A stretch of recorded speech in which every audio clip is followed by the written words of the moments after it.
procedimiento. Bien así, a continuación daremos inicio a la primera clase presentada por el docente a cargo, que es el magíster Jorge Abel Ruiz Bautista. En moderación estará a cargo mi persona, que es Mariano José Gallo García. Siendo así, daremos una breve línea de carrera con respecto a la carrera y a la línea profesional del doctor Jorge Abel Ruiz. Siendo así que el doctor está doctorando en Derecho de la Universidad Nacional Mayor de San Marcos, magíster en Contrataciones Públicas, Concesiones y Servicios Públicos por la Universidad Castilla-La Mancha, España. Cuenta con posgrado en la Universidad de San y es con especialidad de Derecho Administrativo, Contrataciones con el Estado y Arbitraje, y especialidad en Arbitraje Internacional por la Universidad de Alcalá, España, y Arbitraje de Inversión por la Universidad del Pacífico. Abogado por la Universidad Particular San Martín de Porres. El doctor Ruiz se desempeña actualmente como director general del Círculo de Arbitraje con el Estado, CAE, y docente universitario en la Universidad San Martín de Porres, Universidad Continental, Universidad Norbert Wiener, en la Facultad de Derecho, en el curso de arbitraje, contratación con el Estado, y el doctor Ruiz es árbitro adscrito en el Centro de Análisis y Resolución de Conflictos de la Universidad Católica del Perú, en el Colegio de Ingenieros, en el Ministerio de Justicia y Derechos Humanos, Árbitra Perú, Corte de Arbitraje de la Cámara de Comercio de Ayacucho, Cámara de Comercio de Cusco, Colegio de Ingenieros y Cámara de Comercio de Trujillo, y entre otros. Siendo así, le damos uso de palabra al doctor Ruiz para que pueda brindarnos curso el día de hoy. Muchas gracias. Muchas gracias, Mariano, por la presentación. A todos, buenas noches. Mariano, ¿me confirma si me logran escuchar bien, por favor? Y Sí, voy a doctor, se compartir. escucha fuerte y claro. Perfecto. Entonces, bienvenidos nuevamente todos a la segunda sesión del curso en contratación pública que hemos organizado con el Colegio de Ingenieros de Tarapoto y el Círculo de Arbitraje con el Estado, CAE. La sesión anterior estuvimos conversando sobre el marco de la contratación pública desde la óptica de la Constitución política. ¿Ok? Entonces, hoy vamos a conversar sobre la línea de tiempo respecto a la evolución normativa y las modificaciones que ha tenido la ley de contratación con el Estado. ¿Ok? Los que quieran intervenir pueden realizarlo a través del chat que está activo a través de las diferentes plataformas que tenemos. Estamos transmitiendo también en vivo y también pueden participar a través de, del micro, levantando la mano y yo voy a concederles el uso de la palabra. Asimismo, se les recuerda que la asistencia del curso es básicamente automática y está siendo registrada al momento que ustedes ingresan. Bien, sin más preámbulos, vamos a lo nuestro, que ya hemos conversado la sesión anterior sobre el marco constitucional, lo que señala la Constitución política desde el artículo 76, que refiere que el Estado peruano, si quiere contratar bienes, servicios y obras, tiene que realizarlo a través de una licitación pública, de un concurso público, ¿correcto? Aplicando una ley especial. Hemos hecho énfasis también en que la contratación pública va más allá de referirse solamente a la ley 30.22.5, lo que conocemos como ley de contrataciones con el Estado. el Estado tiene diferentes instrumentos legales que puede utilizar para contratar, ¿ok? Ya hemos hablado de las APPs, hemos hablado de las concesiones, hemos hablado de los gobiernos G2G, de los contratos de gobierno a gobierno, hemos hecho énfasis respecto a la ley de contrataciones con el Estado, ¿correcto? Que es una de las más empleadas, pero ojo, no es la única, ¿ok? Entonces, lo que vemos en pantalla, ¿no? Y lo que conversábamos también la sesión anterior, era cómo el Estado peruano en nuestro país contrataba, ¿no? ¿Cuál era el marco legal? Y lo teníamos, ¿no? El RULCOP, ¿no? A través de reglamentos netamente para compras, ¿correcto? De bienes. El RUA, Reglamento Único de Adquisiciones. El REGAC, Reglamento General de Actividades Comunitarias, ¿correcto? Entonces, hay un antes y un después en la contratación pública. Y cuando hacemos referencia netamente a la ley de contrataciones con el Estado, el Perú desde los años 90, desde la nueva constitución vigente de la 93, ya tiene otra óptica de cómo contratar. Y es por eso que una de las leyes que ha dado pie a esta evolución y lo que conocemos hoy como contratación con el Estado es la ley 26850, que se publica en el año 1998, la primera versión de la ley de contrataciones con el Estado, en la cual unifica las compras de bienes, de servicios y de obras, que luego tuvo sus modificaciones a través de los diferentes gobiernos, ¿correcto? Que en los últimos 25 años ha tenido más de 9 modificaciones solamente en la ley de contrataciones. El reglamento son más de 15 ajustes. Y es que llegamos al decreto legislativo 1017, en la cual ya no se habla de Consucode, por ejemplo, sino se habla del OCE, del Organismo Supervisor de las Contrataciones con el Estado, ¿correcto? Y la ley vigente, que es la actual, la ley 3022.5. La sesión anterior conversábamos en el sentido de que, ¿qué ley voy a aplicar, ¿no? Cuando tengo una controversia donde este concurso público es del 2017, 2020, entonces uno se tiene que ubicar como árbitro, como procurador, como abogado del contratista y ver cuál es el marco legal, porque hay casos que llegan en controversias en materia de obras, en materia de bienes, en materia de servicios, ¿correcto? Y que están aplicándose bajo el marco legal del decreto legislativo 1017, lo que conocemos como la antigua ley de contrataciones con el Estado.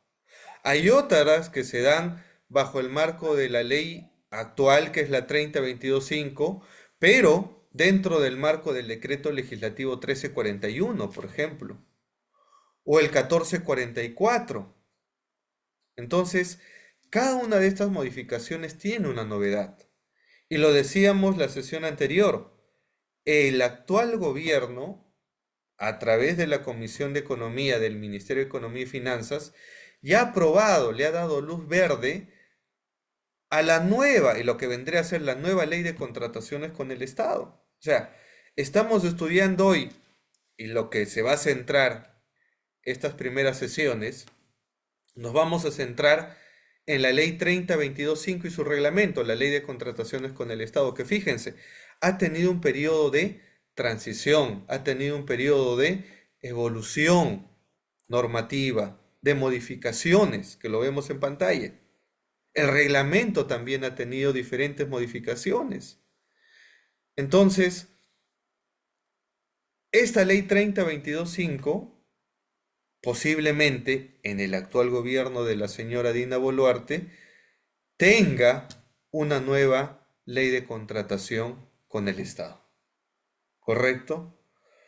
E inclusive ya no se va a denominar el OCE. Ahora va a haber otro organismo, otra denominación, cambian los nombres, cambian los métodos de contratación, se incluyen nuevos contratos como el gobierno, con los contratos de gobierno a gobierno, los contratos NEC, los contratos FIDIC. Pero el punto está, no solamente la contratación pública se basa en la ejecución de un contrato. Cuando hablamos de la contratación pública, recordemos que hay tres fases, que son actos preparatorios, ¿correcto? Procedimiento de selección, ¿ok? Y ejecución de contrato.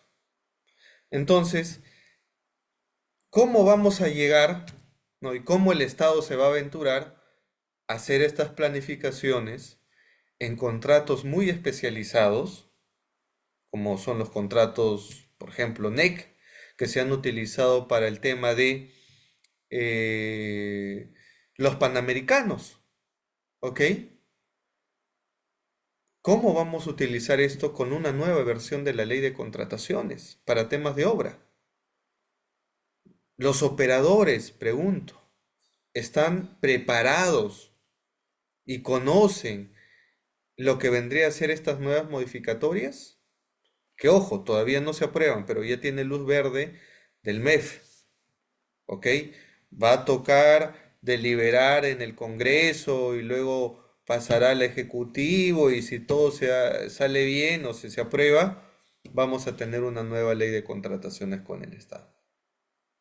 Es decir, la 3022.5 va a ser la antigua ley de contrataciones con el Estado.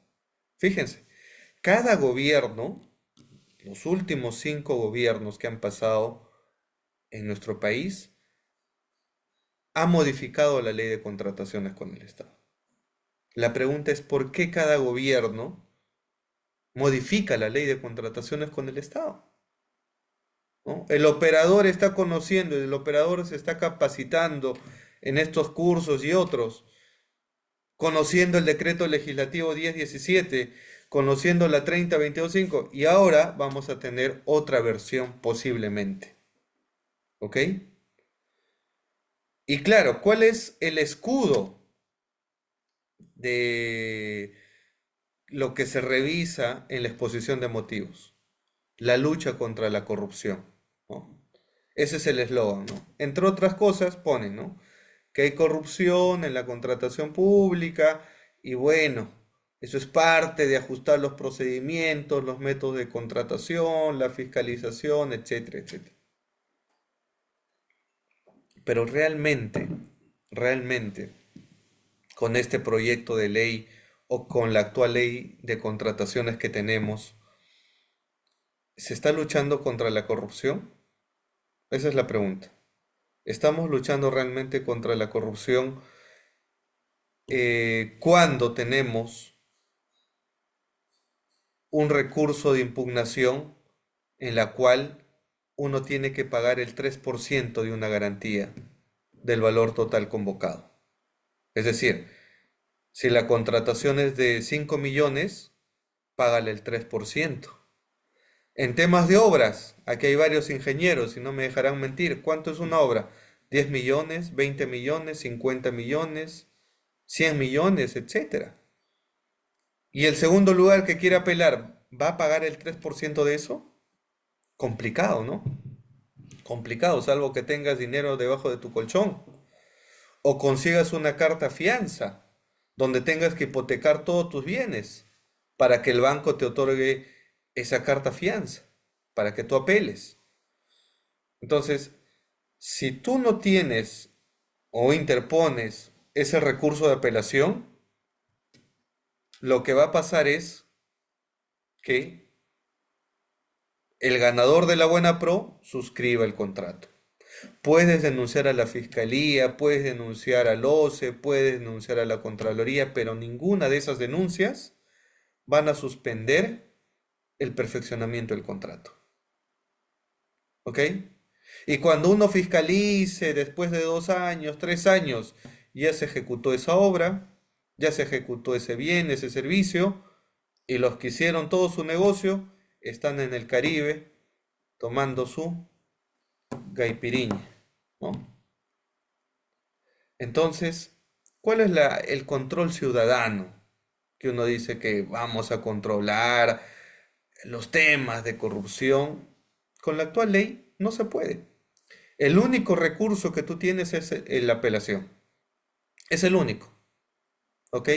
Con esta nueva versión de la ley de contrataciones, ya les he pasado el enlace inclusive de la versión, está en nuestro portal web también si lo quieren revisar, se mantiene el recurso de apelación con ese 3%.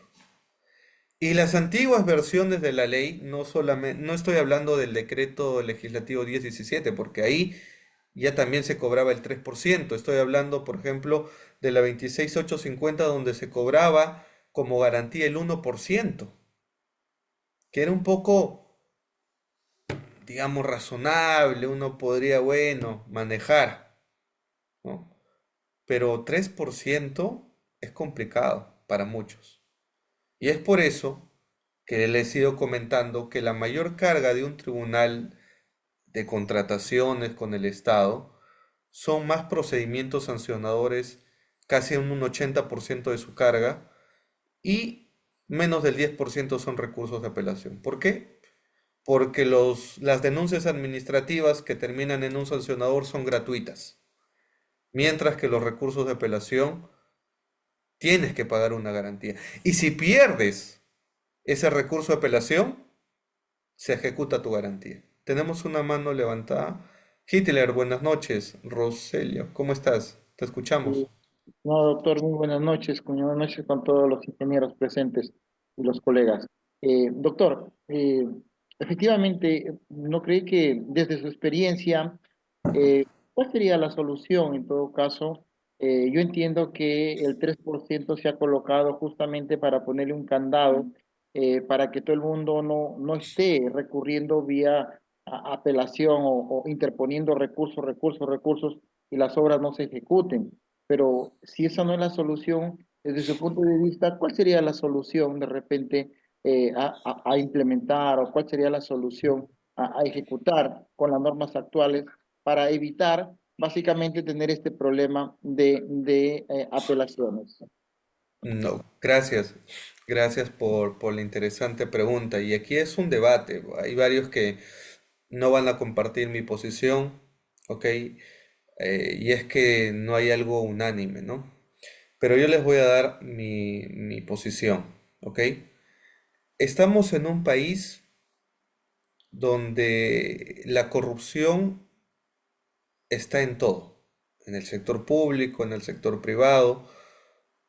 El Perú está dentro de los 10 países más corruptos a nivel Latinoamérica, ¿ok?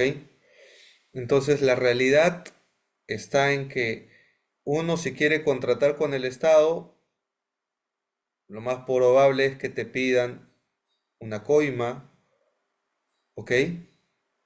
Entonces, el que quiere competir sin dar coimas, sin acceder a ese 10% que a veces te piden algunos funcionarios, ¿no?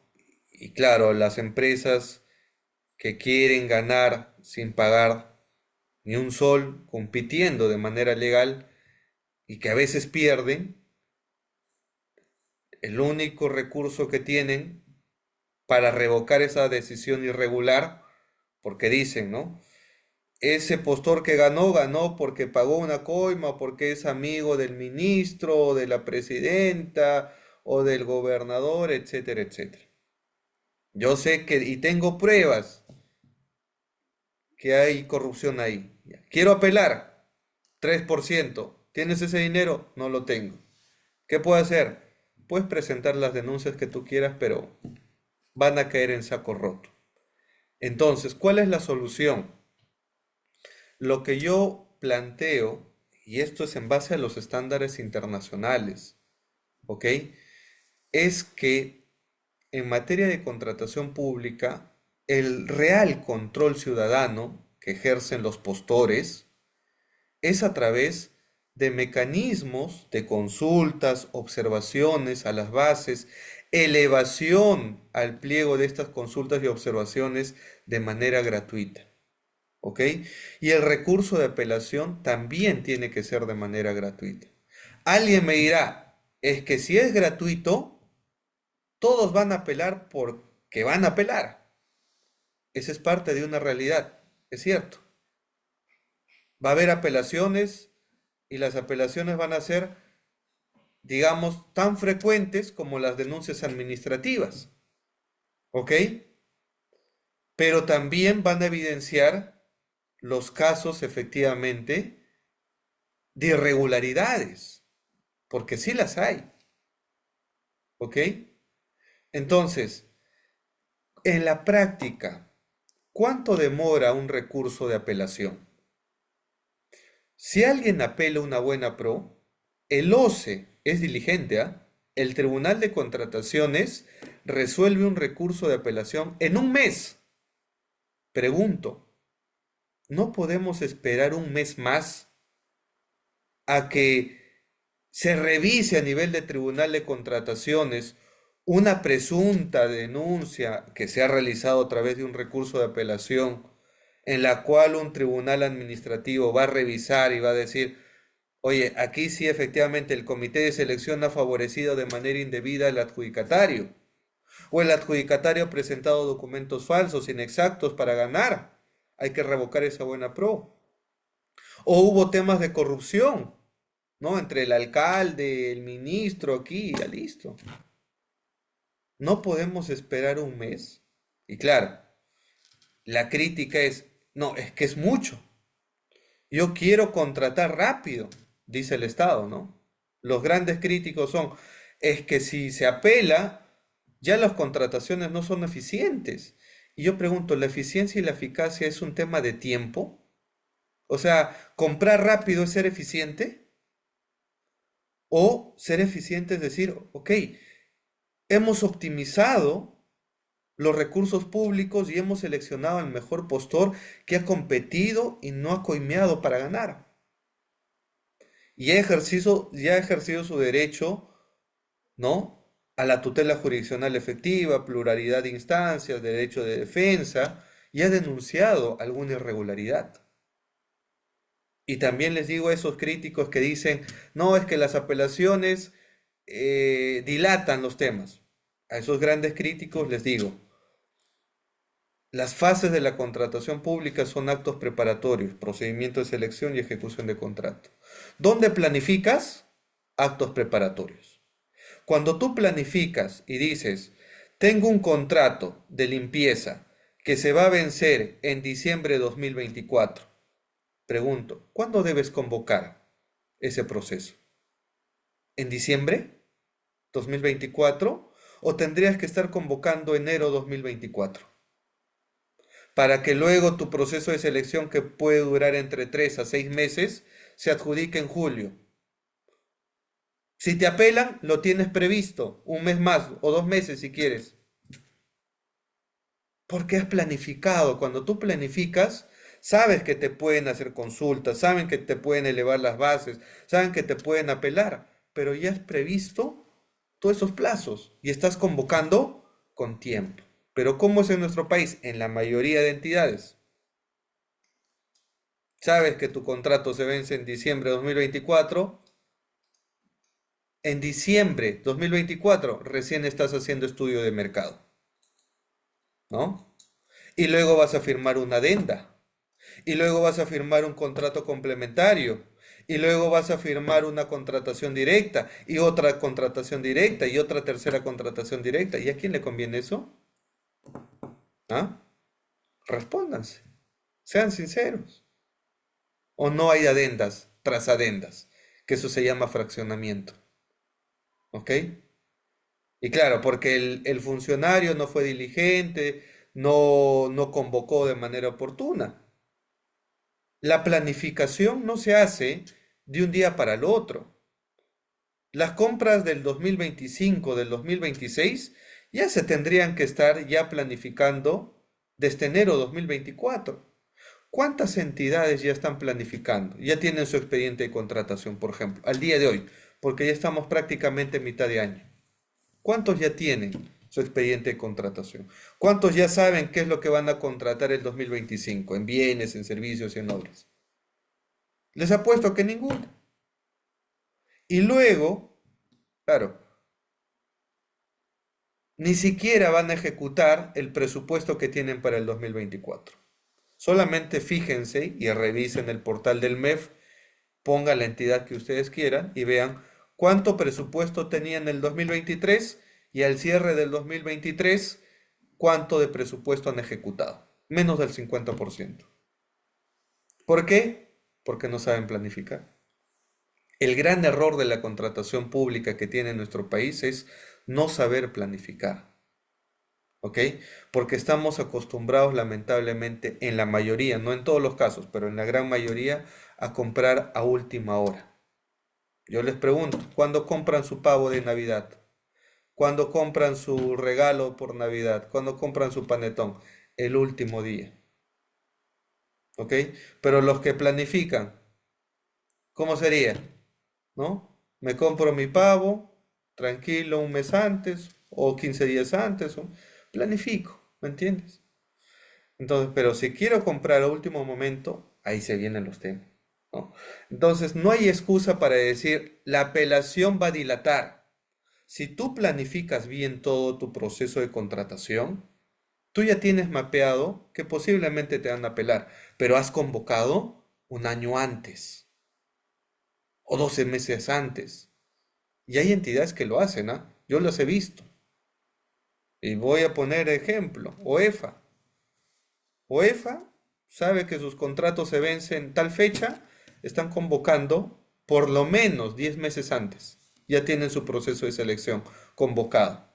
Adjudican a mitad de año, si te apelan o no, bien.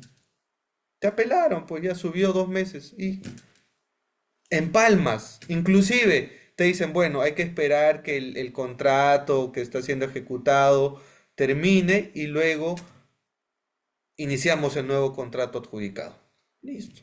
Ya tienes firmado el contrato, todo listo, el nuevo contratista que va a entrar ya está preparado.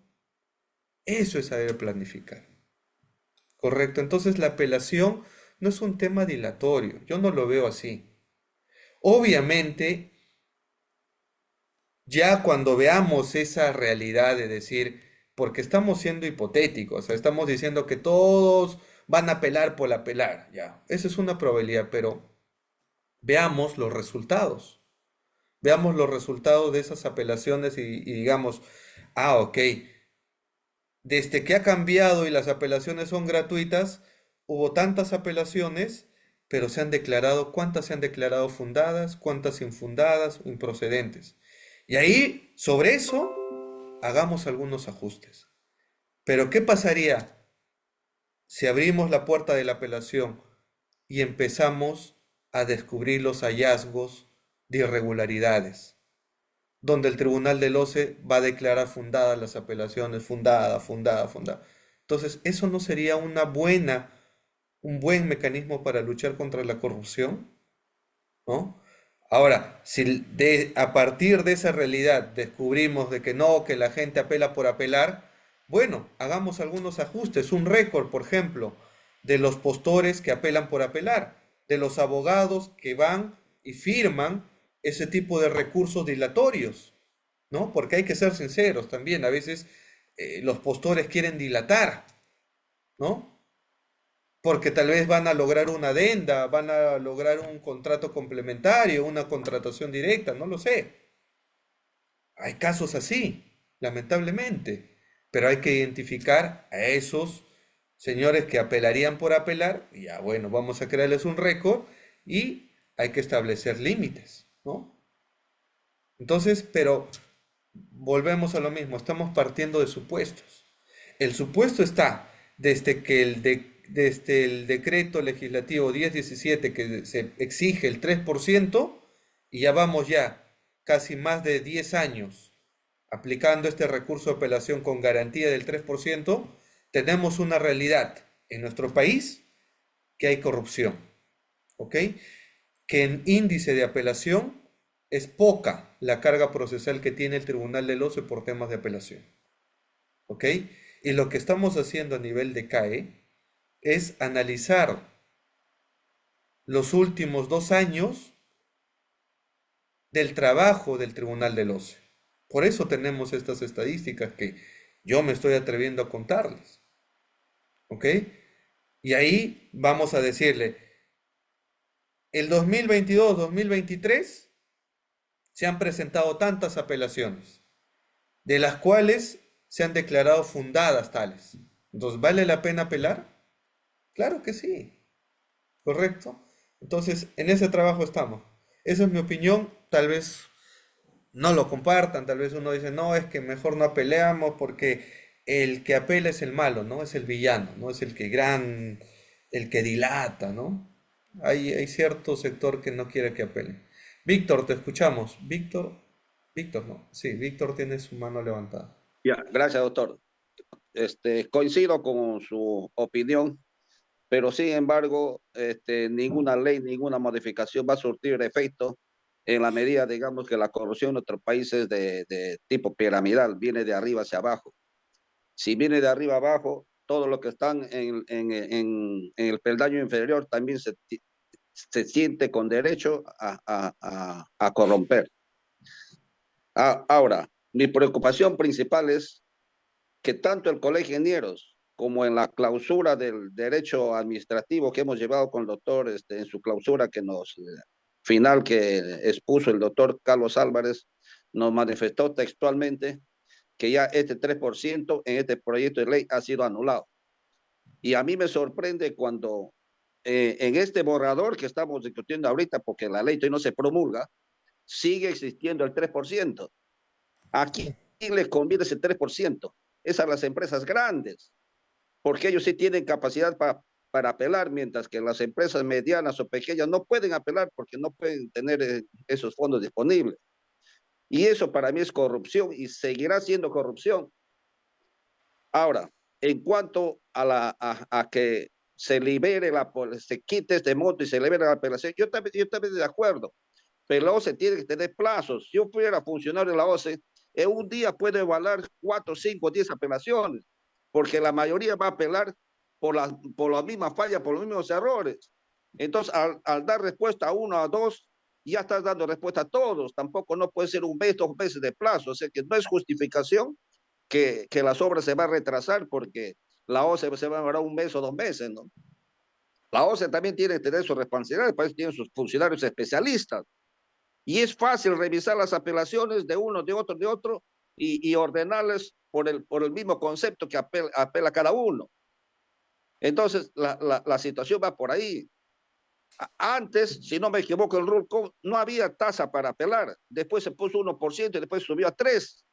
Pero eso es para eliminar los chicos y dejar pues que la obra, el que ganó con prebendas, con corrupción, lo que sea, pues le adjudica la obra porque nosotros no estamos conscientes de apelar. Ese es el principal problema, doctor.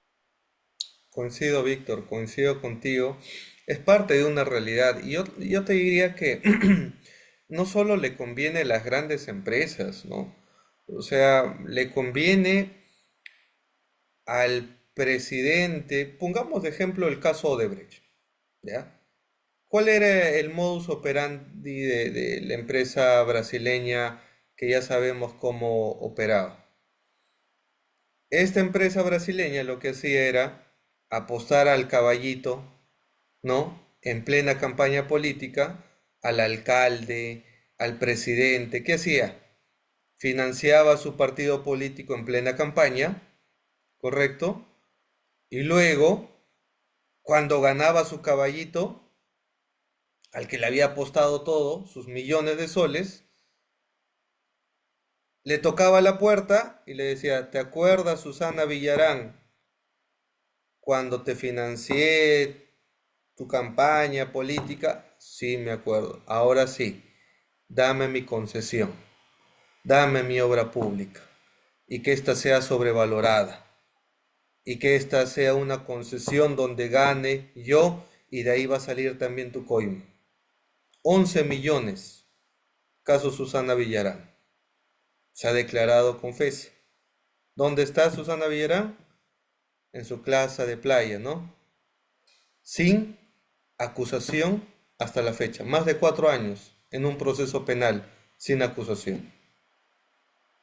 El presidente del Poder Judicial dice, ay, que esa es nuestra realidad y en juicio seguramente va a entrar el 2025. ¿Ah? Esa es la realidad. Entonces, si uno quiere cambiar eso, porque aquí no es un tema de decir, en la contratación pública, todo que se vaya a fiscalía, el derecho penal es de última ratio, todos lo sabemos eso. Lo que hay que establecer aquí son procesos de control eficientes en la contratación pública antes que se firme el contrato. Porque si ya se firmó el contrato, ya es complicado regresar atrás. No digo que sea imposible, porque claro, cuando sale el tema a la luz del ojo público, de las noticias, ¿no? Ahí sí, pues, ¿no? El ministro o el funcionario, ¿no? Dice, ah, pero por si acaso le hemos resuelto el contrato. Ah, por si acaso le hemos declarado la nulidad del contrato. ¿Y eso qué? ¿Eso qué genera? ¿Ya solucionaste el problema? ¿Te limpiaste las manos o qué? Si le resuelves el contrato, te quedas desabastecido. Nuevamente vas a convocar. No es un tema de que, ah, bueno, resuelvo el contrato y foja cero. Causas un daño al país. Entonces, nuevamente, si ya conocemos la coyuntura del país, el recurso de apelación es un gran mecanismo. Y Víctor, lamentablemente les tengo que comunicar que este proyecto de una eventual ley de contrataciones, está en la página web de CAE, pero también a todos les he dado el enlace en el chat. Si uno va al capítulo de recurso de apelación, te exigen el 3%. Entonces, ¿qué cambio están haciendo? Eso es un saludo a la bandera y por eso yo les decía en la clase anterior, y graben nuevamente, saquen clip de esto, que no lo sorprenda el presidente, no sé si estará Dinan todavía, o un funcionario que se jacte y diga, no, esta es una nueva ley de contrataciones que hemos hecho con el esfuerzo, ¿no? Y que va a luchar contra la corrupción. Mentira, mentira. Mientras se exija el 3%, no estás luchando contra la corrupción. Ese control ciudadano, ad honorem, eso es mentira también. Es mentira. Los que conocen realmente la ley y saben cómo funciona esto, saben que efectiva el control ciudadano real es el control que hace el segundo lugar que queda en un proceso de selección. Porque entre competidores se conocen, ¿no? Ganó mi competencia. Ah, ok, voy a revisar su oferta. Voy a ver si ha presentado algún documento falso o si el comité de selección le ha otorgado un puntaje de más, ¿no? Para evaluar una apelación. Pero lo que le frena es ese 3%. ¿Se imaginan si le hubiesen apelado a Odebrecht? ¿Ya? ¿Se imaginan eso? Pero no le pueden apelar porque esta es una barrera burocrática. Y es por eso que yo les comentaba, si quieren leer más sobre esto, pueden revisar el caso Salazar y Arlenque, donde el Tribunal Constitucional indica que la administración pública no puede pedir una garantía que condicione para presentar un recurso de apelación. Lean el caso Salazar y Arlenque. Abran los ojos. Pero así está, echa la ley, echa la trampa, esa es mi opinión. Así que yo estoy en contra de los que dicen que las apelaciones van a dilatar. No, si tú planificas bien, no se va a dilatar esto. Si no sabes planificar y haces tus compras a último momento, obviamente que cualquier cosa te va a complicar, ¿no? Eh, a ver, Víctor, ¿querías acotar algo? Sí, doctor, una última. Ujú. Independientemente al porcentaje de apelación, para mí los responsables, digamos, de la corrupción es el comité de adjudicaciones. Si el comité de adjudicaciones fueran personas honestas, idóneas, no recibirían órdenes del presidente, del gerente, de la institución a la cual pertenecen. Claro que se corre el riesgo de ser destituido, ¿no? Pero eso sería la realidad. Yo fui presidente cuando era director de infraestructura del Puerto Especial Alto Mayo, de los procesos de licitación pública, adjudicación directa, etcétera, etcétera, etcétera.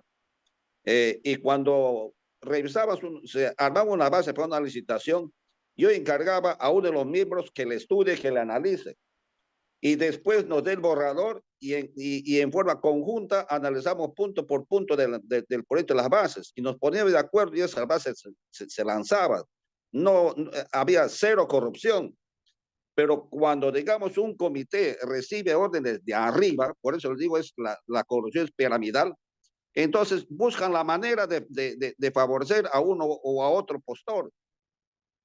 En una licitación que yo me presenté, la obra para desagüe, con este famoso, digamos, Agua para Todos, proyecto de Agua para Todos, la obra valía 700.000 soles. Yo me presenté a la licitación, pero en las bases ponían que el postor debería tener una garantía líquida de 2 millones. La mayoría de los postores, pues ya tú no tienes plata en el banco, 2 millones, simplemente estás fuera del concurso. Entonces, yo observé la base que no pueden pedir eso. ¿Y qué me contestaron el comité? No, señor, así es y punto. Muchos postores se presentaron y sacaron de sus cartas del banco diciendo que dispone de 2 millones de soles en el banco para otorgamiento de sus cartas, fianzas, etcétera, etcétera, etcétera, para sus garantías. ¿Qué le dijo al comité? Porque había uno ganador. No, señor, los 2 millones que se le pide no es, digamos, para sus cartas fianzas, para sus garantías, sino de libre disponibilidad así en efectivo. Y esos son unos absurdos. Y si tú apelas, no te dan la razón. Ese es el problema de la corrupción en general, doctor. Sí, la corrupción es complicada, o sea, es más complicada cuando inclusive los procesos millonarios importantes ya vienen direccionados desde la cabeza, desde un gobernador, desde el titular de la entidad, desde un ministro o del presidente de la República. Cuando ya la corrupción parte de la cabeza es muy complicado. Lo hemos visto en los casos Aníbal Torres. En el caso Aníbal Torres, ¿quién contrataba? A su hermano. ¿A quién se le adjudicaba? A su hermano, cuando es un impedimento de contratar con el Estado. ¿Correcto? Pero si ya viene desde la cabeza esa disposición, porque acordemos, caso Aníbal Torres era el premier de los ministros, ¿correcto? Entonces, cuando ya viene el tema de arriba, esto es complicado, es muy complicado. Lo que tú dices es cierto, que cuando ya viene la disposición de decirte, esta obra va para Odebrecht, ármenle el terno a la medida. Las bases integradas, las bases, que son las reglas definitivas de un proceso, van a estar direccionadas, van a tener todos los requisitos, y como lo digo yo, el terno a la medida para que esa empresa gane. Y los demás, así observen las bases que dice el comité, no acoge la observación. Voy a ¿elevo a quién? Al OCE, para que la dirección de riesgos emita un pronunciamiento. Si es de la cabeza, como repito, señor, pronúnciate y no le acojas nada. Listo, no te acojo nada. Entonces vas a apelas. ¿Quién resuelve? Tribunal de los señores, declara infundada esa apelación. Listo. Entonces, hay casos donde efectivamente estás batallando contra ya lo imposible. Y pobre que ganes a la legal, ¿ah? Pobre que ganes a la legal, sin coimear, sin ser amiguito, sin haberlo financiado en la campaña política. Firmas el contrato y te revientan en penalidades. Discúlpenme la expresión. Te aplican penalidades hasta el 10% y luego te resuelven el contrato y te envían un sancionador. Y claro, ahí sí te sancionan, ¿no? Porque en el caso Aníbal Torres, el Tribunal del OCE solamente aplicó 4 meses. De 3 años, 4 meses. Para que se den cuenta. ¿Ya? Entonces, lo que ustedes dicen es cierto, la corrupción es un tema de personas. Hay muchos de ustedes que seguramente si fueran presidentes, alcaldes, comité de selección, y alguien les diría, oye, yo quiero ganar esta obra, que es de 50 millones, te voy a dar tus 20.000 palos, 20.000 dolarachos. Les pregunto, ¿aceptarían? Algunos dirían no, otros, bueno, sube un poquito más. Pero ¿de quién depende? Es de la persona, no es de leyes, no es que la constitución, que nueva ley de contrataciones, vamos, ya vamos a acabar con la corrupción. El derecho no crea realidades, el derecho regula las conductas. Podemos hacer algunos ajustes como lo estamos conversando aquí del recurso de apelación, que sería un mecanismo al menos para denunciar y que nos escuchen, y luego vamos a ver sobre esa realidad qué hacer, correcto, pero al día de hoy es complicado, el escenario es muy complicado cuando ya viene la disposición de arriba y hay proyectos, megaproyectos, ¿ah? Megaproyectos que vienen de arriba direccionados y contra eso luchar es casi imposible, pero no digo que sea pues también algo que tarde o temprano, como dicen, no hay delito perfecto. Los que hoy día tienen su Rolex, se operan, están ahí felices en el Caribe, ¿ok? Tarde o temprano les va a llegar las denuncias. Tarde o temprano van a terminar como los últimos 5 presidentes en la cárcel, ¿ok? O investigados por lo menos.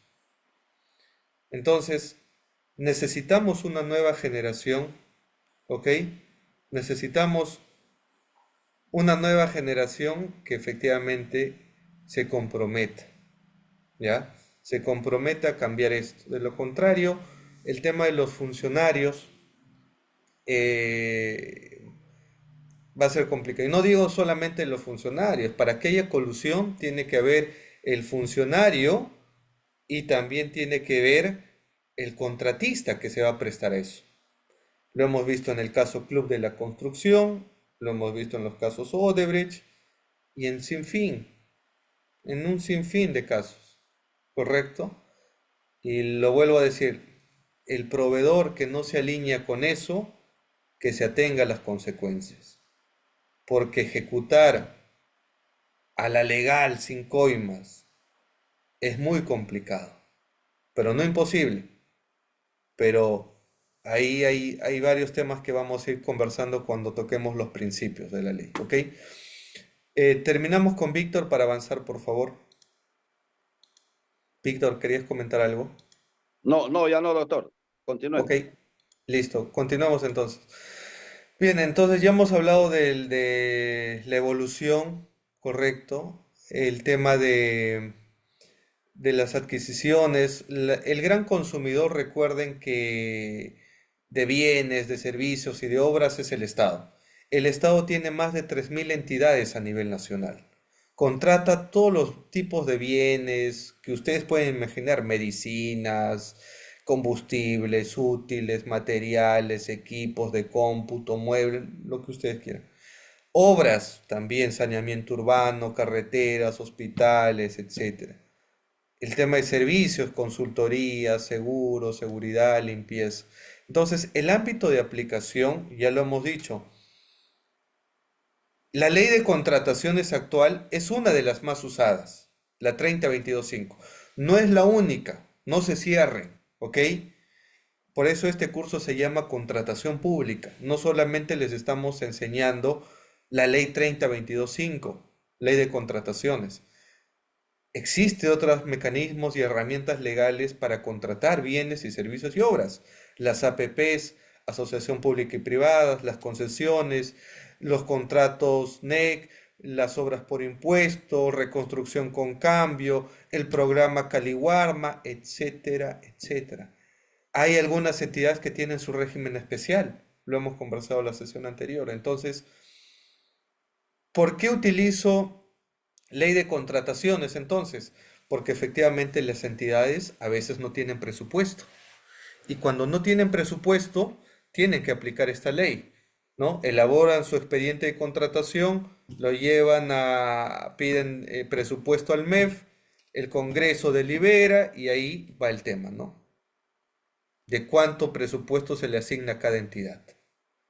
Y ahora, una vez que tienes el presupuesto, la pregunta es, entidad, ¿ejecutaste todo o no ejecutaste? ¿Correcto? ¿Hay supuestos excluidos en el ámbito de aplicación de esta ley de contrataciones vigente, que es la ley 3022.5? Sí, ¿no? Las contrataciones que se realicen en órganos de servicios exterior de la República, contrataciones del Ministerio de Relaciones Exteriores, contratación de notarios públicos, servicio brindado por conciliadores, árbitros, centros de conciliación, contrataciones con exigencia y procedimientos específicos, las contrataciones de locación de servicios, las compras de bienes por debajo de las 8 UITs, también, ¿ok? Entonces, eso ténganlo en cuenta. Y ahora, para ir avanzando, vamos a desarrollar los principios. ¿Por qué es importante que conozcan ustedes los principios y refuercen esto? Porque hay aspectos en la ley de contratación, en las diferentes fases de la contratación pública, donde hay ambigüedad en la ley, o donde hay vacíos, o donde choquen dos artículos y uno diga, ¿qué aplico?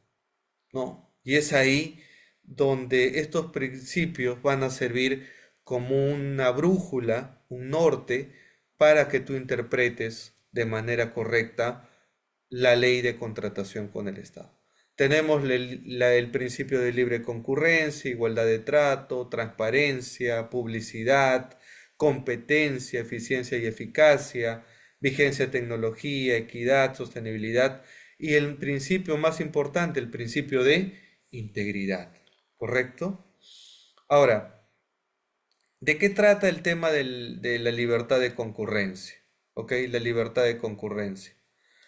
Eh, Vamos a desarrollar todos los principios para que ustedes tengan en cuenta cómo debemos interpretar estos principios, ya seas comité de selección, ya seas órgano encargado de la contratación, ya seas postor, ya sea tribunal de contrataciones, todos los operadores de las compras públicas están llamados a respetar los principios. Hitler, estabas, este, levantaste la mano. No se te escucha. Ya, gracias. Ahora sí, sí. Gracias. Es irónico y a veces a mí me causa un poquito de risa cuando veo justamente en el campo administrativo o en el campo legal, veo estos principios, ¿no? Sobre todo, por ejemplo, igualdad de trato. Y en este campo de la contratación con el Estado, igualdad de trato y la hipótesis es a veces medio graciosa porque dice igualdad de todos los proveedores, igualdad de oportunidades, prohibida la existencia de privilegios o ventajas. Y a veces digo, estos principios en verdad deberían desaparecer y hacer, no sé, principios de repente generales del derecho, no sé, que sean poco menos graciosos, porque en verdad en el campo de la contratación con el Estado es donde menos lo vamos a ver aplicado. Era todo, doctor. Es cierto, Hitler, es cierto lo que señalas, pero no hay que perder la esperanza. Hay mucho desconocimiento de los operadores que están en la contratación pública. Muchos funcionarios que a veces piensan que cuando el Estado quiere realizar una compra de un bien, de un servicio, de una obra, piensan que aplican código civil. Y ya hemos hablado del orden de prelación normativa en la contratación pública, constitución política, ¿no?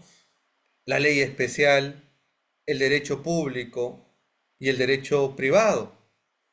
Entonces, si hay un desconocimiento del operador que no conoce los principios, efectivamente va a haber un error porque a veces hay funcionarios que son cuadriculados, No dicen, no, aquí el artículo del reglamento de la ley de contrataciones me dice que debo actuar así, ¿no? Pero si actúas así, ese proceso se va a caer, o estás afectando el principio de eficiencia y eficacia, o estás cayendo en un exceso de formalidad.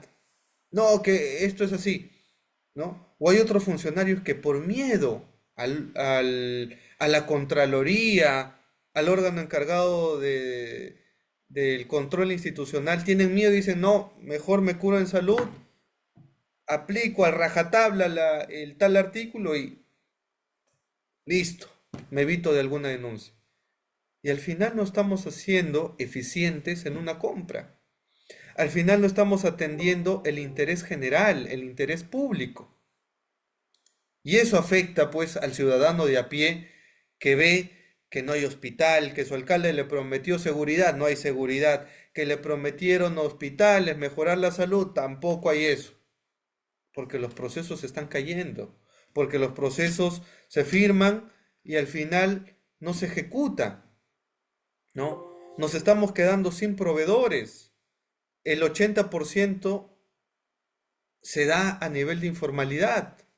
Son pocas las empresas que al día de hoy están compitiendo y las cuales obviamente hay muchas de ellas que también desconocen sus derechos, ¿no? Porque uno de ellos es la libertad de concurrencia. Este es un principio importante, que las entidades deben promover el libre acceso y la participación.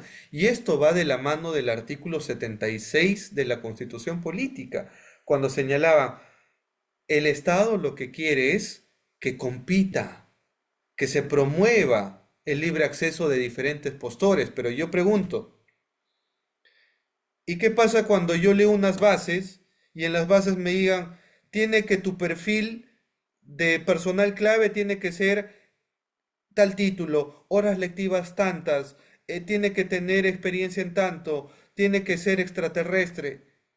Bueno, ¿para quién está dirigido ese proceso? ¿No? O tiene que acreditar experiencia en facturación de 30 millones de soles. ¿Quiénes estás invitando? Ya estás limitando el proceso. Estás limitando el proceso.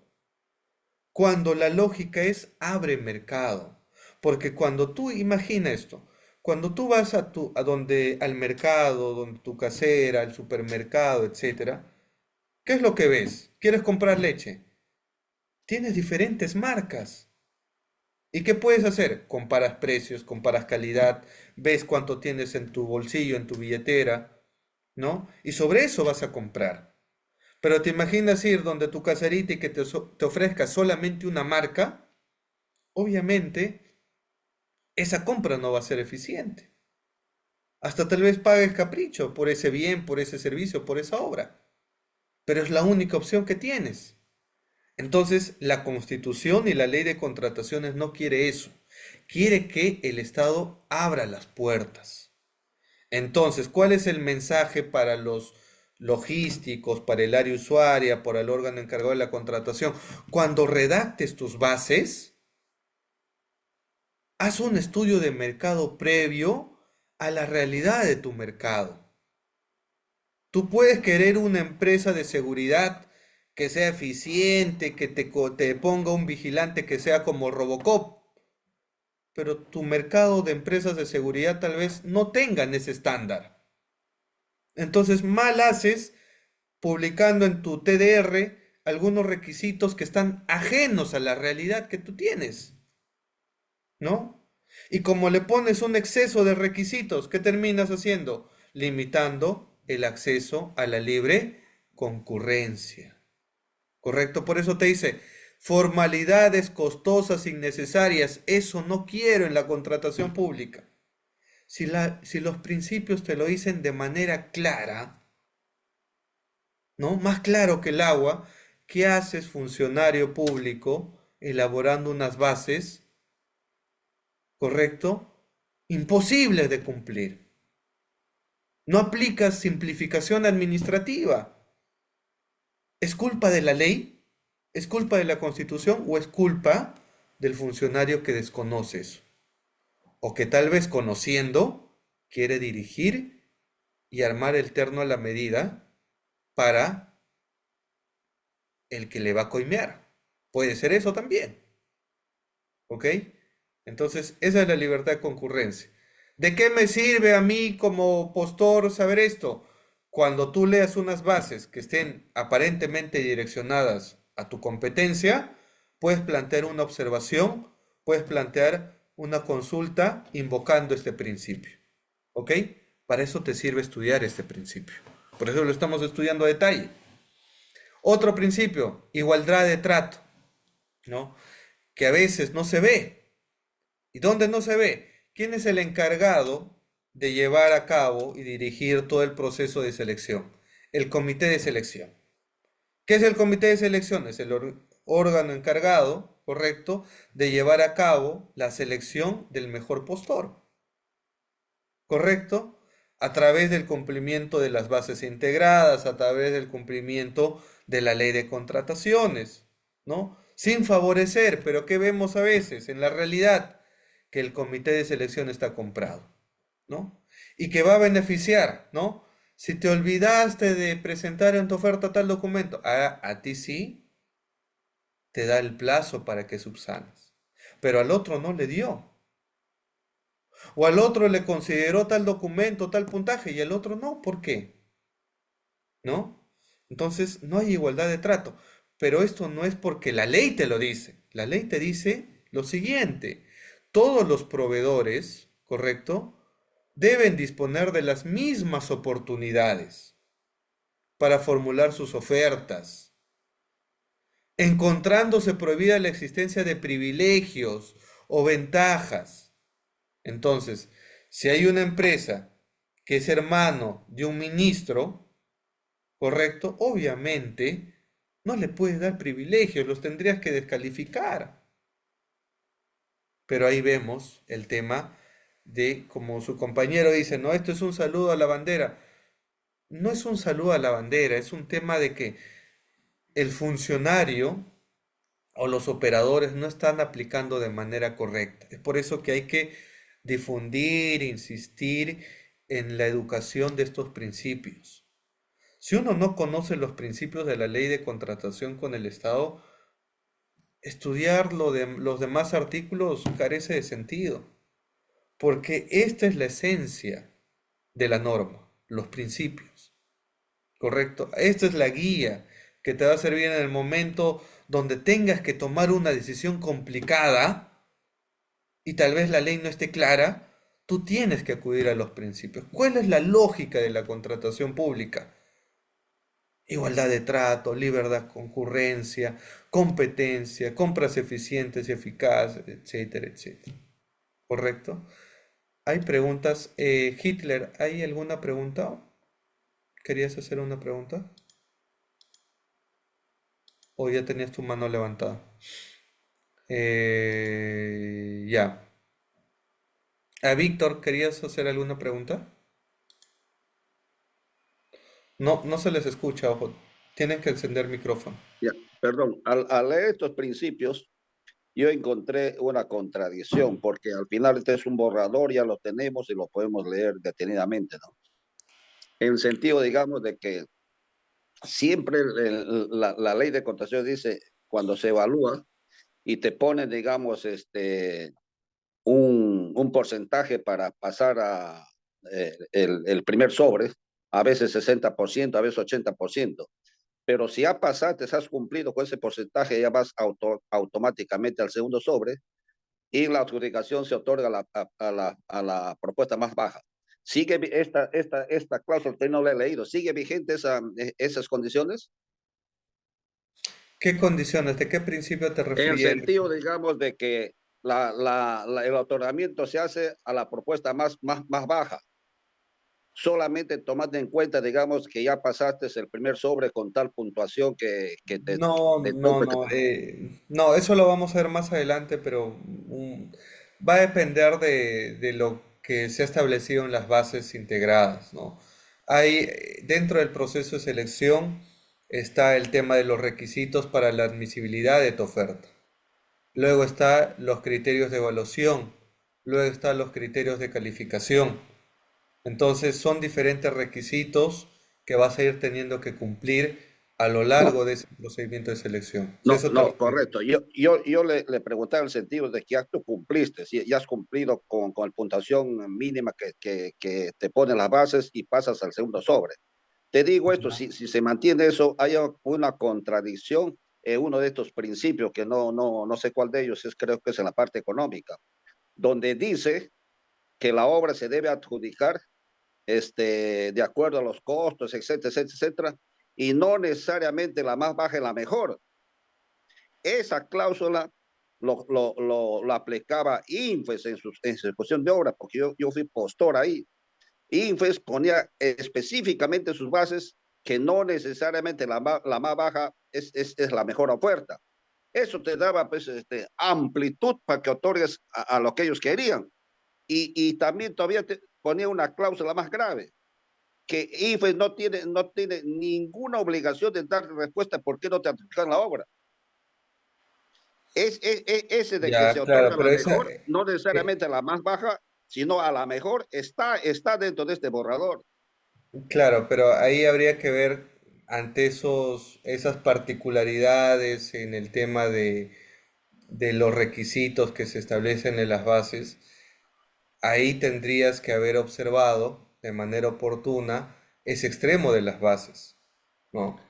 Pero No, entiendo no, que doctor. no El está problema es que observado. toda esta ley no está vigente, no se puede observar todavía. ¿Estás refiriéndote que este está todavía en un proceso Y de convocatoria? en este borrador, en una de las cláusulas he leído que se otorga la obra no necesariamente a la más baja, sino a la mejor, dice. Ya, ok.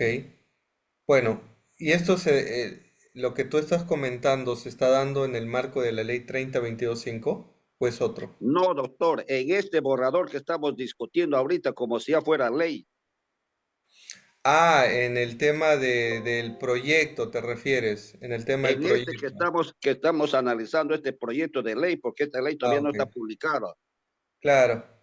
Ahí efectivamente lo que está buscando, y ahí también pues va a ser un tema de crítica, ¿no? El tema de decir que el proyecto lo que busca en ese sentido es no solamente ver el factor económico, sino también otros criterios para lo cual se rechacen a veces ofertas que tal vez pueden ser más bajas, correcto, de manera económica, pero no es necesariamente el que está contratando o ofertando más bajo a nivel económico va a ser el mejor, ¿no? Pues ya lo dice el dicho, lo barato sale caro a veces. Lo que está buscando este proyecto, y claro, va a ser materia de análisis, ¿ya? Porque aquí hay varios puntos que analizar. Uno de ellos Doctor, es, sí, discúlpeme que discrepe. La ley, por eso le preguntaba si usted ya tiene conocimiento que en este proyecto de ley se ha modificado. ¿Por qué? Porque no se los ha modificado postores que todavía, este es cumplen. el proyecto, Víctor. No, por Así que eso, pues, pero este es lo otro. que estamos analizando, las modificaciones que se van a publicar. Por Lo que eso, yo le digo todavía es no, si te que, lo refieres que si yo se ha le digo es, modificado, no se ha disculpe, modificado. no, por eso le pregunto, pues, si, concretamente lo siguiente. Tú te presentas como postor, presenta tu primer sobre, has cumplido con todos los requisitos, con todas las exigencias, te apertura el segundo sobre y se otorga la obra a la propuesta más baja. Siempre, por supuesto, que esté dentro del rango de la ley, entre el 90 y 110%, y te otorga la obra. Entonces, ¿cómo se aplicaría ahí que debe otorgarse la obra a la mejor oferta y que no necesariamente la más baja es la mejor? Ahí Así está en este ese tema proyecto. lo va a tener que resolver el reglamento, que todavía no está ni siquiera en proyecto. No, pero sin embargo, esta ley ya va a ser observada apenas se publica y haya un concurso. Claro, pero todavía este es un proyecto, Víctor, todavía esto va a pasar al Congreso todavía. Sí, pero el Congreso ya es a ojos cerrados, lo van a aprobar cuando está ya aprobado por el Hay Ejecutivo, que que ver, no hay que ya, adelantar ya, juicio todavía, no hay que adelantar correcto, juicio. doctor, hay que Ok. tener. Bien, avanzamos, ¿ok? Ya luego vemos las preguntas, porque si no, no vamos a avanzar. Y estamos en el principio de transparencia y publicidad, que también son principios que se dan dentro de la ley de contrataciones con el Estado. A veces nos quejamos, hay temas de corrupción, ¿ok? Pero está el principio de transparencia, ¿correcto? Eh, Está el tema de decir, oye, hay falta de transparencia en ese proceso, pero aquí está el principio que te dice, las entidades proporcionan información clara y coherente. ¿Dónde se debe promover esta información? En el SEACE, ¿correcto? En las bases integradas. Por eso las bases son las reglas definitivas de un proceso y tiene que ser información clara y coherente. No puede haber ambigüedad o contradicciones entre la ley. Y si las hay, efectivamente se vulneraría el principio de transparencia. ¿Cuál es el mensaje de estos principios? Que si ustedes van a ser participantes dentro de un proceso de selección, ustedes tienen que invocar estos principios para decirle, esas bases que has publicado, ¿correcto? No son claras, son incongruentes. El TDR me dice A y los criterios de calificación me dicen B y el tema para la firma del contrato me dice C.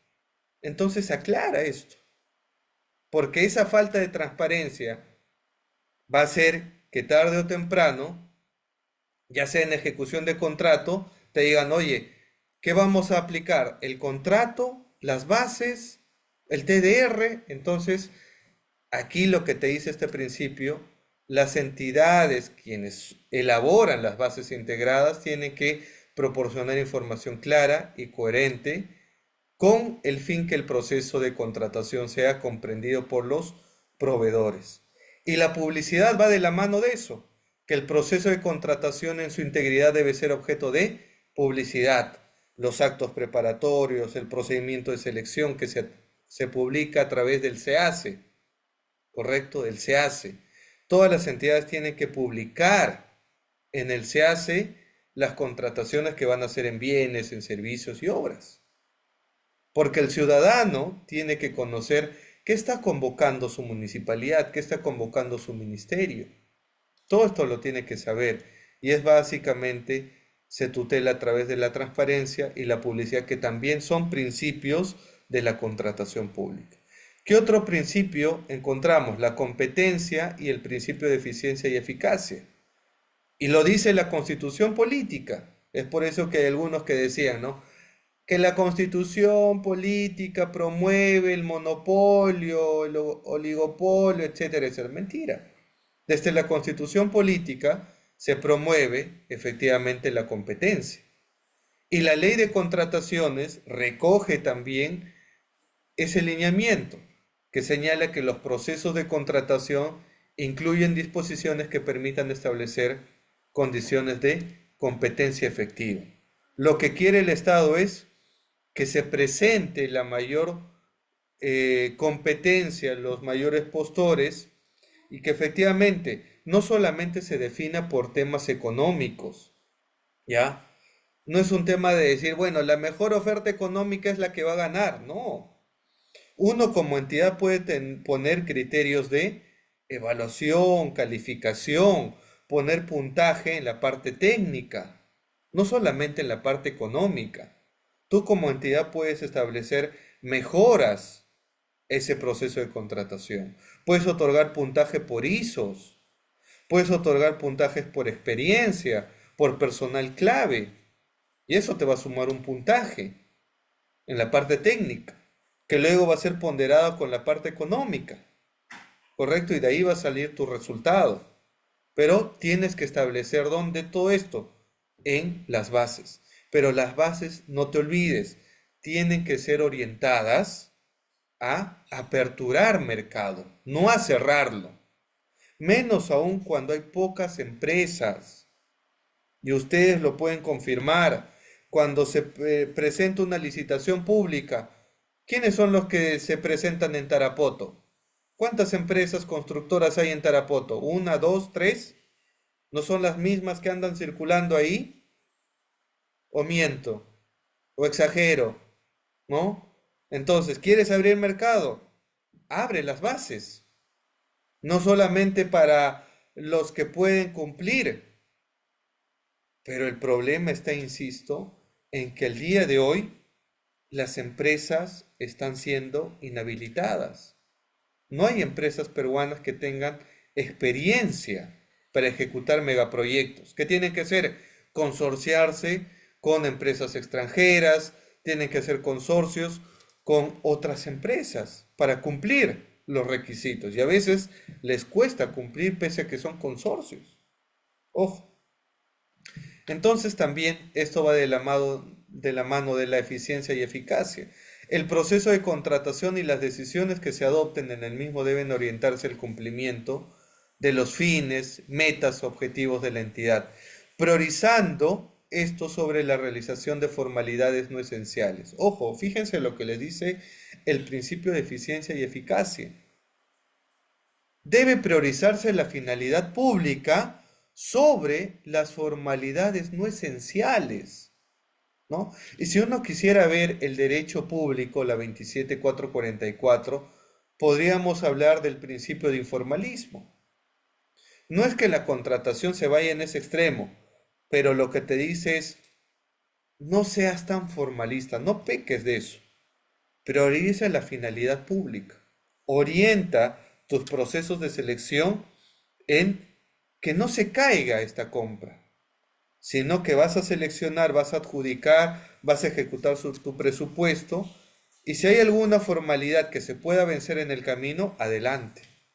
Y de lo contrario, ahí es donde las decisiones de un funcionario tienen que aplicarse bajo este principio de eficiencia y eficacia. Ojo, la eficiencia y eficacia no se debe entender como el que compra más rápido, el que ejecuta su presupuesto más rápido, no.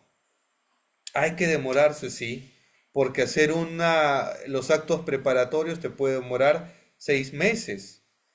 Hacer un proceso de selección también te puede demorar 6 meses, ¿correcto? Y la ejecución puede ser menor si tú has sabido planificar todo esto, ¿no? Pero si no has elaborado un expediente técnico, por ejemplo, de manera correcta, vas a tener problemas en la ejecución de contrato.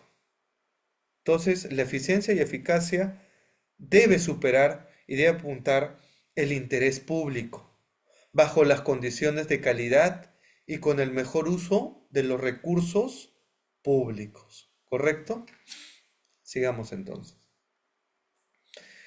Principios de sostenibilidad ambiental, vigencia tecnológica, ¿no? Sobre el diseño y desarrollo de los procesos de contratación, el cuidado de los medios ambientes.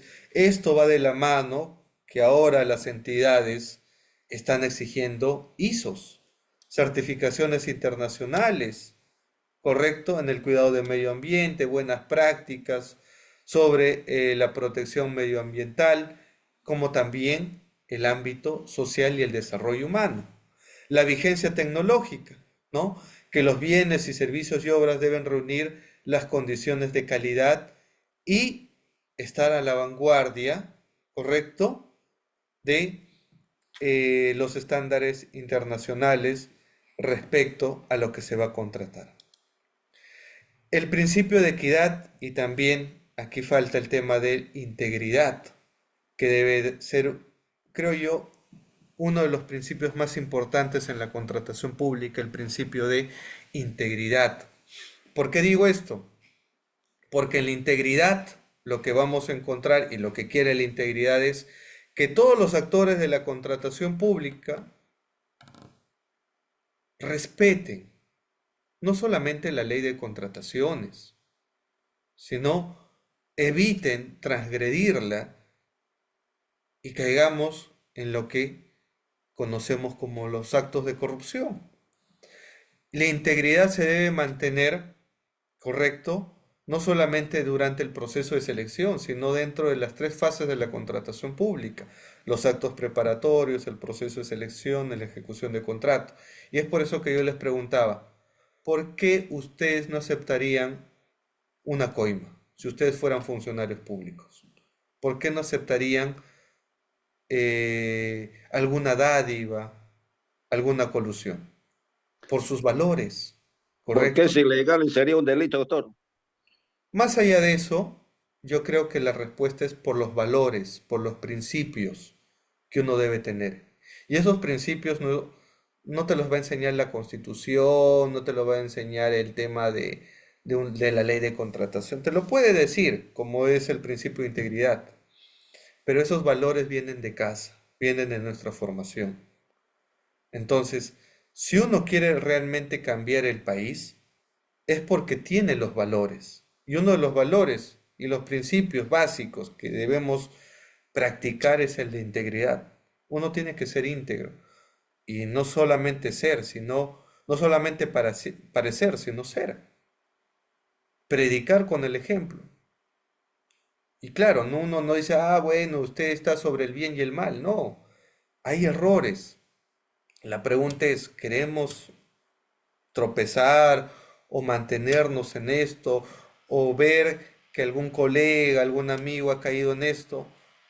Hay que recoger esas experiencias para decir cómo podemos mejorar como persona, como buen funcionario, como buen proveedor. Eh, entonces, las buenas prácticas nos van a conducir a que finalmente apuntemos por una contratación eficiente, bajo un principio de equidad, de prestaciones de derechos, donde las partes deben guardar una razonable relación de equivalencia en lo que se debe priorizar. ¿Y qué es lo que se debe priorizar? La finalidad pública. ¿Para qué nos sirve la contratación pública? Para llegar al pueblo, a la persona que necesita agua y desagüe, necesita un puente, necesita un colegio, necesita un hospital, necesita un medicamento. Para eso sirve la contratación pública, para que tenga un impacto de valor en la sociedad. Y si no hay integridad en el funcionario, si no hay integridad en las tres fases de la contratación pública y en los mecanismos de solución de controversias, de nada nos sirve hablar de principios. Si los principios no se aplican en la práctica, de nada nos sirve memorizar un artículo, sacar una nueva ley de contrataciones. Eso va a caer en un saludo a la bandera. ¿Ok? Entonces, tenemos que tomar acción y esa es la reflexión de esta clase. Cambiar nuestra realidad. Ya sabemos el problema en la contratación pública. Ya sabemos el problema. La pregunta es, ¿queremos ser parte del problema o queremos ser parte de la solución? Y la respuesta está en las manos y en la decisión que ustedes tomen, que tomemos todos a partir de ahora. Queremos darle otra mirada pensando en el país, pensando en el pueblo, en las personas más humildes. Y lo dijo en la última estadística, la pobreza extrema ha crecido en nuestro país. Si queremos cerrar esas brechas, tenemos que forjar un nuevo país a través de la gestión pública con principios, como repito, de integridad, de eficiencia, de equidad, pensando no en el bolsillo del privado o del funcionario, sino pensando en el país, en el que más necesita, ¿correcto? Porque esas obras sobrevaloradas no es que no nos va a costar. Esas obras que, digamos, se proyectaron con 20 millones y terminan con el triple o 5 veces más, eso lo pagamos todos los peruanos, ¿correcto? Entonces hay que cortar esas cadenas. Y cortar eso va a depender únicamente de la decisión que adoptemos el día de hoy. Si queremos cambiar el país, cambiemos nosotros. Y cuando cambiemos nuestras costumbres, esas malas costumbres que a veces tenemos, vamos a construir un país mejor. Desde nuestra tribuna, no es necesario que uno sea, es que no soy presidente, es que no soy alcalde, es que si fuera gobernador, no. Desde nuestra trinchera, desde evitar caer en algunas conductas irregulares. No por miedo a afrontar un proceso penal o que si me van a denunciar, no, sino por nuestros principios. Y creo que ese es el camino. Bien, entonces la hora siempre se pasa volando, hemos siempre escuchado, debatido, ahí voy a ir al chat para un poco conversar con ustedes porque hay preguntas interesantes, ¿no? Hay discrepancias que también me gusta leer porque me nutro más de ustedes, de su experiencia. Me parece que el gran problema, dice, ¿quién escribe esto? A ver. Braulio dice, me parece que el gran problema de la contratación pública es que la han burocratizado, han distorsionado la contratación del Estado por verla solo desde el punto de vista del derecho administrativo y el control. Lo único que han conseguido es generar la corrupción. Es que la corrupción no es un tema necesariamente de leyes, ojo, o de control o de burocracia. Es un tema también netamente de personas, ¿no? Obviamente las personas y el derecho evolucionan en el tiempo, hay que mejorar cosas, ¿no? Pero ya lo hemos ido comentando, ¿no? ¿Cómo podemos ir de alguna manera combatiendo contra la corrupción? El recurso de apelación es un recurso importante. Hay que volverlo gratuito, es una posibilidad. Y sobre esa posibilidad habría que ver otras. No digo que es la única, el recurso de apelación no es el único mecanismo legal que tienes. Recuerda, y lo vamos a ver más adelante, que tienen las consultas y observaciones. Y si el comité no te acoge consultas y observaciones, puedes, dentro de los 3 días, elevar el pliego de absolución de consultas a la Dirección de Riesgos del OCE para que emite un pronunciamiento. Entonces hay mecanismos legales para evitar un direccionamiento en las bases, ¿ok? La doctora Tuesta, doctor, también a los principios de contrataciones también se agrega otros principios muy importantes. Privilegio de control posterior. La doctora Tuesta propone también que podríamos agregar de manera literal en la ley especial el tema de el control posterior. Ojo, que más allá de un principio, está en la ley de contrataciones, doctora Tuesta. El Estado ya sabe que si va a adjudicar y ya firmó el contrato, tiene que fiscalizar esa oferta. Es por eso, perdón, que los postores que firmaron contrato y ya están ejecutando, a veces se enfrentan a fiscalizaciones donde le dicen, oye, has presentado en tu documento para la firma del contrato un documento falso, o has presentado para ganar la buena pro un documento adulterado, ¿no? Entonces, ¿qué hacen? Declaran la nulidad del contrato, envían un sancionador a esa empresa. El caso Telefónica fue así. El caso Telefónica del Perú fue ante el Ministerio de Trabajo, se hizo una fiscalización de sus documentos que había presentado y encuentran que había presentado un documento falso. Pero eso ya lo dice la ley. ¿Debe incluirse textualmente este principio? Yo creo que no sería necesario porque ya lo dice la ley. También está dentro del derecho público los controles posteriores, así que la fiscalización, en mi opinión, es importante. Es una buena práctica fiscalizar, ¿ok? El control concurrente es importante en la contratación pública. No vale llorar sobre la leche derramada. El control concurrente debe iniciar desde los actos preparatorios. La Contraloría tiene que acompañar, no con un tema de entorpecer o sancionar, simplemente detectar alguna transgresión y corregirla. Y sobre eso avanzar. Sanear las etapas, sanear los procesos y las fases de la contratación. Control concurrente, fiscalización son actos positivos que nos ayudan a mejorar. Ojo. ¿Ok? Esa es mi opinión, doctora Tuesta. Ricky, doctor, ¿qué características debe tener una formalidad para ser considerada como no esencial? Es que va a depender mucho de lo que quieras convocar. O sea, que hay temas de formalidades y habría que analizar cada caso en concreto. Yo te voy a contar un caso, Ricky, ya, y tú ahí verás si aplicas principio de eficiencia y eficacia. Todos sabemos que en la ley de contrataciones, el que quiere contratar con el Estado tiene que tener su registro nacional de proveedores vigente durante todo el proceso, ¿ok? No solamente cuando va a presentarse, ¿correcto? Sino cuando va a firmar un contrato. Su RNP tiene que estar vigente, ¿ok? Esa es la formalidad, ¿ya? Pero tuve un caso en la cual, para la firma del contrato, el día que iban a firmar el contrato, ¿ya? El día que iban a firmar el contrato, Ricky, el RNP del adjudicatario se había suspendido.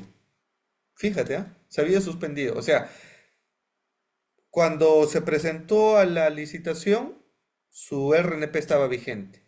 Cuando ganó la Buena Pro, su RNP estaba vigente. Cuando presentó sus documentos para la firma del contrato, su RNP estaba vigente. Ya lo habían citado para la firma, ¿ya? Y en ese camino, en esos días, su RNP fue suspendido temporalmente. Ojo, no es que no tenía el RNP, sí lo tenía. Se había suspendido porque no había hecho una actualización en su información, ¿ya? Y el día que debía ir el adjudicatario a firmar el contrato, ¿no? La entidad le dice, oye, tu RNP, ¿qué ha pasado? Está suspendido, no lo puedo ver. ¿Qué pasó? Y el adjudicatario, pues asustado, dice, oye, ¿qué fue, no? Se contacta con el OCE, le dice, OCE, oye, me ha suspendido temporalmente, yo he subsanado esto anteriormente, ¿no? El OCE, ¿qué hace? Manda un correo y le dice, sí, se tiene por subsanado y se levanta la suspensión de tu RNP. O sea, estaba suspendido, te levanto eso. ¿Qué significa? Que tu RNP está vigente. ¿Ok? ¿Y qué dice la entidad? La entidad dice, no, si bien es cierto, ya tienes ese correo de la RNP, ¿ah? del OCE que te dice que ya te levantó el día que vamos a firmar el contrato, ya tienes ese correo. Eficacia de los actos administrativos. Pero yo necesito tu constancia impresa de tu RNP. ¿Qué te parece? ¿Es ese exceso de formalidad o no es? O sea, ¿y qué terminó en el final del tema? En este caso que te estoy comentando, Ricky, que la entidad dijo pérdida automática de la Buena Pro, porque no me presentaste tu constancia impresa que tu RNP estaba vigente. Oye, pero si el OCE está diciendo que ya levantó y ya tengo esto, y si el OCE está diciendo que ya mi RNP ya no está suspendida, tenemos que firmar. No que, listo. Pérdida automática de la Buena Pro. ¿Qué originó? Todo ese proceso de contratación, más de 6 meses, y como dice el dicho, ¿no? En la puerta del horno se quemó el pan. ¿Ayudó algo en eso? No. ¿A quién le dieron la Buena Pro? Al segundo lugar, que está cobrando más. ¿Quién paga esa diferencia? Todos los peruanos. ¿Pudo aplicar principio de eficiencia y eficacia en eso? Sí. ¿Lo hizo? No. Ahí está. Esa te la cuento. Hay que analizar cada caso en concreto, Ricky. ¿Ok? Braulio, en la versión original de la ley, la apelación no era tan costosa. Sin embargo, también había muchos problemas. De hecho, la parte de las apelaciones es posiblemente el que más cambios ha sufrido. Ya, estoy de acuerdo con la necesidad de la apelación, pero yo podría un plazo razonable para resolver el silencio negativo y el plazo no sé cómo. Yo te diría ahí, Braulio, y en mi práctica, en mi experiencia, porque yo litigo más de 10 años en temas de contratación pública, en mi experiencia lo que he visto es que el OCE, el tribunal del OCE, para los que no saben, actualmente tienen 5 salas. 5 salas, antes tenía 3 salas, ¿ya? Ahora tiene 5 salas de tribunales administrativos especializados que resuelven temas de recurso de apelación, ¿ya? Y que ellos en la práctica se demoran un mes. O sea, no es que la apelación sea como en el Poder Judicial, no tú demandas y no sabes cuándo va a terminar el juicio. No, no es así. En los temas de recurso de apelación, estos se resuelven en un mes, menos de un mes, porque el OCE, cuando llega un recurso de apelación, el tribunal del OCE le da prioridad, porque el procedimiento, y lo vamos a ver más adelante, de un recurso de apelación tiene plazos, y los plazos son menos de 30 días, ya se tiene que pronunciar el OCE. Entonces, ahí está claro. Está claro el tema de los plazos, está claro el procedimiento. Y en la práctica, como te digo, es menos de un mes ya se resuelve el recurso de apelación. Y ya, ahí vas a ver, ¿no? Si se declara fundado, infundado, etcétera, tu recurso de apelación. Esa es otra historia. Pero de que se resuelven dentro del plazo. ¿Ok? Hay que darle vuelta, como repito, al recurso de apelación para ver si flexibilizamos la norma. El proyecto que les he pasado no dice nada de eso, lamentablemente hay eso.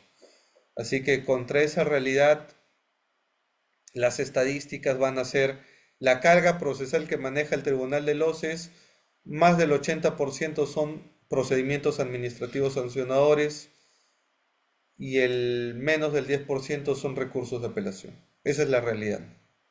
Entonces son pocas las empresas que apelan, ¿ya?